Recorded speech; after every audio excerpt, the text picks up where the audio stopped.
We need an interpretive key to understand the whole impeachment charade, the impeachment circus.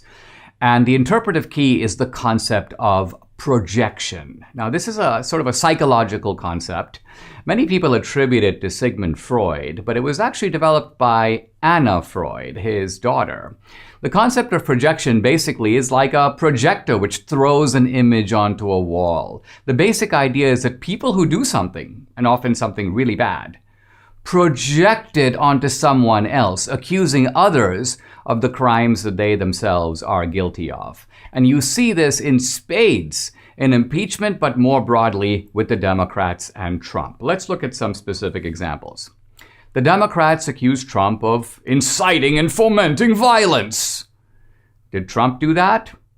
Cite the example. He didn't. They're not going to be able to cite any examples.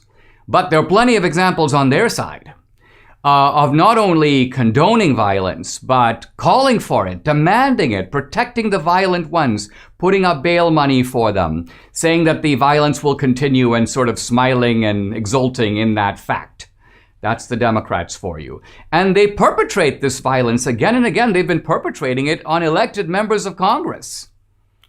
Steve Scalise, Rand Paul, who was beaten up by his left-wing neighbor, and then again accosted as he came out of the Trump inauguration. So the left does that. You can't name a single example on the other side of a left-wing member of Congress who was somehow accosted or attacked. And then that attack was justified by the right. It just doesn't exist. Then we turn to Trump has been interfering in the election process. Actually, no, but the Democrats have been. They've been interfering with the election process ever since 2016. I'll talk later today about how Time magazine talks about an elaborate conspiracy, Time magazine's own word, on the left to interfere in the election process, to rig, or perhaps, to use Time's word, fortify the election. So they do it, but they accuse Trump of it. They accuse Trump of being a clear and present danger to civil liberties. What has Trump done to curb civil liberties? What has Trump done to curb their civil liberties? Has he shut down CNN? Has he shut down digital media? No. Digital media has shut down Trump. In other words, the attack on civil liberties comes from the left and doesn't just apply to Trump, it applies to all of us. All our civil liberties are in danger because of the left. And I don't just mean our freedom of speech, I also mean our freedom of worship, our freedom of assembly. Coronavirus has been a massive pretext, lockdowns, to infringe on civil liberties, and all of that is coming from the Democrats and from the left. Trump threatens the independence of the judiciary. Has Trump threatened to pack the court? No. Trump has merely appointed, in line with his constitutional responsibilities, nominees to the court. The Senate had to confirm them. The Democrats threatened to pack the court. They're accusing Trump of doing exactly what they do.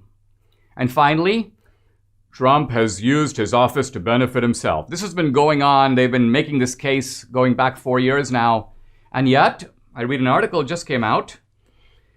This is an article in the Western Journal that takes a look at Trump's finances. It turns out that he was worth $4.5 billion in 2016. He is currently worth $2.5 billion. Trump has lost $2 billion. So the idea that he has somehow leveraged his office to make money is just on the face of it factually false. By contrast, look at the way that the left has used public office to cash in. Look at Biden. Biden has become a centimillionaire, a guy with a net worth exceeding $100 million on a government salary. It's just physically impossible. And it's not from speaking fees or book royalties either. He's been raking it in from contracts through his family with the family members as bagmen from foreign governments. I've really been chuckling lately because Hunter Biden has a new book coming out. And there's a very emotional scene of Joe Biden talking about this. I'm actually going to quote him now. He goes, and he literally gets choked up. He goes, "My boy's back. I mean, you know what I mean. Anyway, I'm sorry to get so personal." So this is Biden. His boy's back. It's a redemption story. I mean, I'm about as moved as I was when Michael Corleone returned from Italy and was reunited with Don Corleone. And Don Corleone's like, "Oh, my boy's back.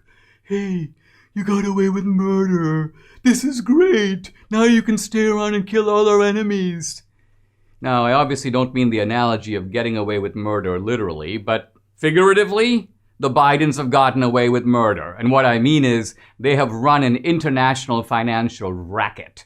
They've gotten away with it. And now they're in a position to do it again on an even bigger scale. I think that's actually why Joe Biden was kind of choking up. He was crying for joy because I think he now has the opportunity to go from being a centimillionaire to being a billionaire. Bottom line, this is all about projection. The bad guys are projecting onto the good guys what the bad guys themselves do. It kind of reminds me a little bit of the Bible and the Pharisees. Think about it. Who were the real instigators? The Pharisees. They were instigating the crowd. They were spreading hate. They were trying to stoke up the people. What did they accuse Jesus of? Instigation, incitement, stoking the crowd. Of course, Jesus didn't do it. They did it. But they projected their hate and malevolence and conspiratorial violence onto Jesus. Now people say, well, Dinesh, are you comparing Jesus to Trump? No, I'm not saying that Trump is Jesus, but I am saying that the Democrats are worse than the Pharisees. So the analogy does work to that degree. Bottom line, the whole thing is a fake. If the right people were going to be rounded up and apprehended, it wouldn't be Trump. It would be the Democrats.